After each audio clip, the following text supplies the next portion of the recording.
Good morning बच्चों।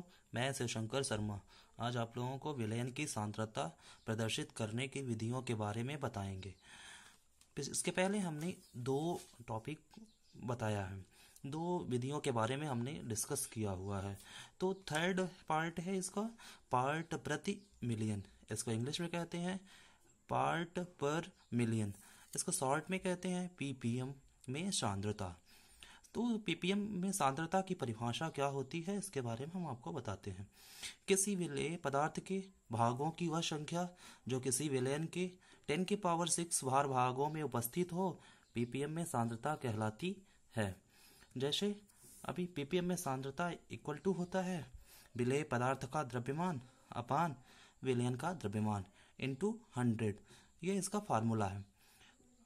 वैसे normally इसको कहते क्या है, इसको समझते कैसे हैं।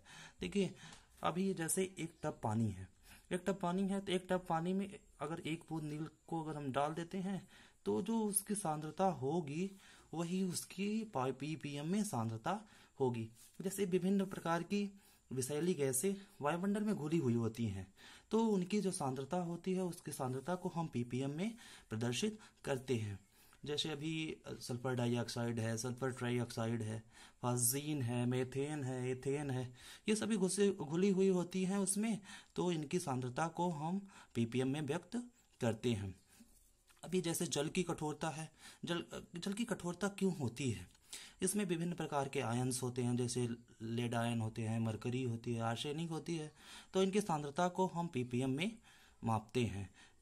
जैसे अभी जल बोर्ड है तो जल बोर्ड पर प्रत्येक शहर का लिखा रहता है कि इस शहर में जल की क्वालिटी इतनी पीपीएम होनी चाहिए। सभी का निर्धारित किया रहता है कि कौन सा आयन कितनी मात्रा में उपस्थित होना चाहिए।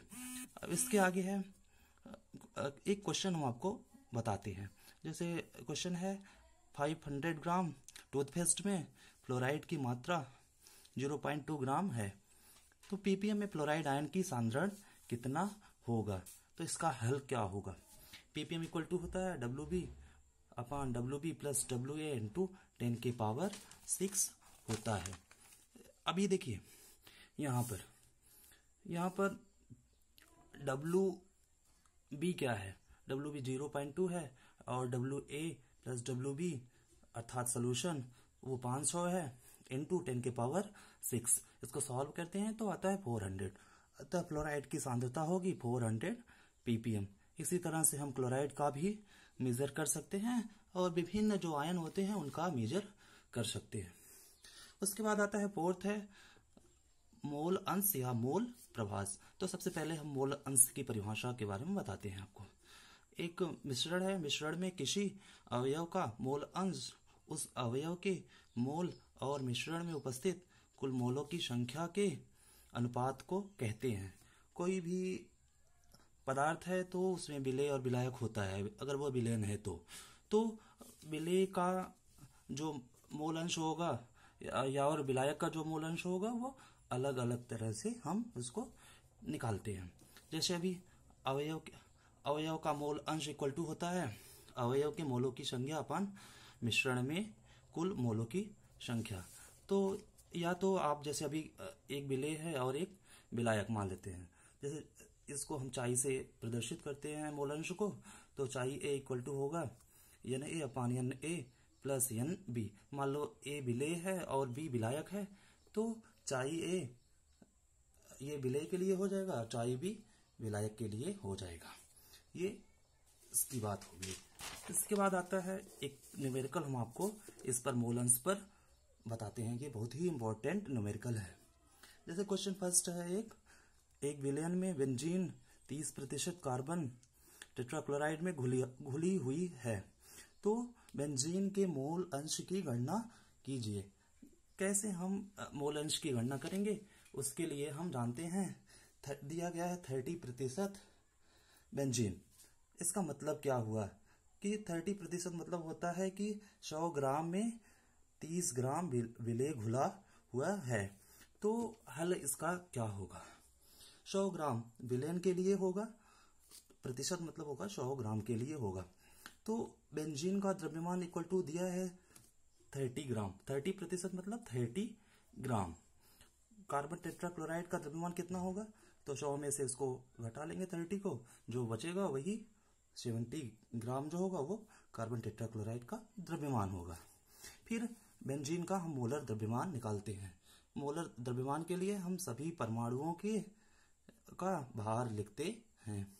जैसे अभी कार्बन है, कार्बन का 12 होता है, इंटू 6 एटम है तो 12 इंटू 6, और हाइड्रोजन 1 है, अब हाइड्रोजन का 1 होता है तो 6 है तो 6 इंटू 1, टोटल होगा 78 होगा ग्राम मोल लीटर इनवर्स। फिर इसके बाद इसी तरह से बेंजीन के मोलों की संख्या क्या होगा।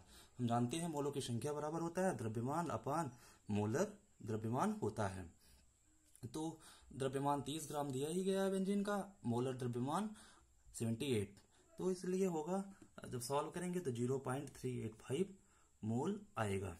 फिर इसके बाद हम कार्बन टेट्राक्लोराइड CCl4 का मोलर द्रव्यमान ज्ञात करते हैं।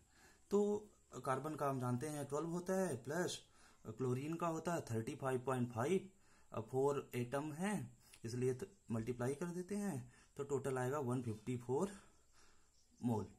फिर इसके बाद आता है कार्बन टेट्राक्लोराइड के मोलों की संख्या बराबर होगा 70/154 इक्वल टू हो जाएगा 0.454 मोल हो जाएगा। तो ये मोलों की संख्या। अब दोनों के मोलों की संख्या मालूम हो गई, तब हम बेंजीन का मोल अंश ज्ञात कर लेते हैं। हम जानते हैं मोल अंश बराबर होता है यन, मोल अंश मोलों की संख्या को हम यन से प्रदर्शित करते हैं, तो बेंजीन के मोलों की संख्या अपान बेंजीन के मोलों की संख्या प्लस कार्बन टेट्राक्लोराइड के मोलों की संख्या, ये सभी के वैल्यू हमें ज्ञात हैं।